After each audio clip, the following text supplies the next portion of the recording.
Po zmagi v Ljudskem vrtu je z menoj naš kapetan Mitja Lotrič. Mitja, vem, če bi vprašal trenerja, koga postaviti pred rumeni objektiv, kaj bi mi dejal, pošli tja prav vse.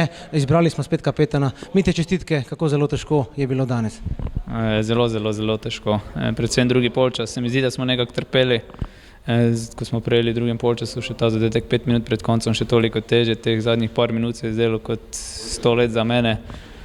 Nekako sem verjel, da lahko tudi to zdržimo do konca. V prvem polčasu pa se mi zdi, da smo prikazali eno super predstavo in mogoče tudi zrelost in mislim, da na koncu lahko tudi rečem, da zasluženo zmagali oziroma nas je sreča nekako nagradila, lahko tudi povem. Mitja, tista tvoja podaja v 34 minuti, ki to ni bila, če se malce pošaliva, niti najbolj uspela, je zadela Badjetovo glavo in končala za hrbtom Handanovića. Ja, mogoče je letos neka sezona, da vsaka sumljiva situacija, da nam gre v gol, včasih smo mogoče mi dobivali take gole oziroma nismo takih dali. Po resnici ta akcija sploh ni bila nekako trenirana, niti ni bila planirana. Lana sem klical samo tak, da odlečem igralca stran, on mi je podal. Dobro, vesel sem. Hvala Bogu, da je šla žoga v gol in da smo zadeli.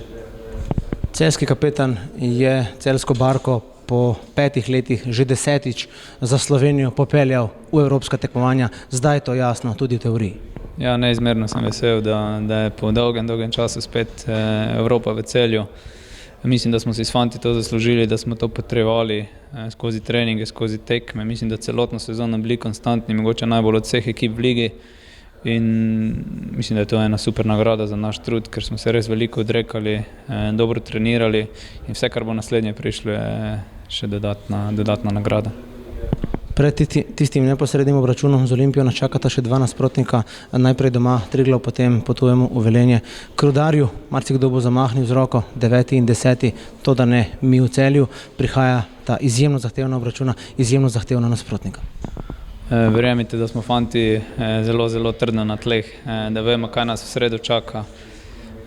Mogoče bo nekdo rekel, ja, Celje je favorit, pa bo to tekmo zlahka dobil. Jaz osebno mislim, da sta pred nami 2 najtežji tekmi v tem delu, ko res moramo še dodatno potrjevati vse to, ko vemo, da smo v vlogi favorita. Tista zadnja tekma bo pa samo še nagrada za to celotno sezono. Mitja, čestitke za zmago in uvrstitev v Evropo. Hvala lepa, srečno. Hvala.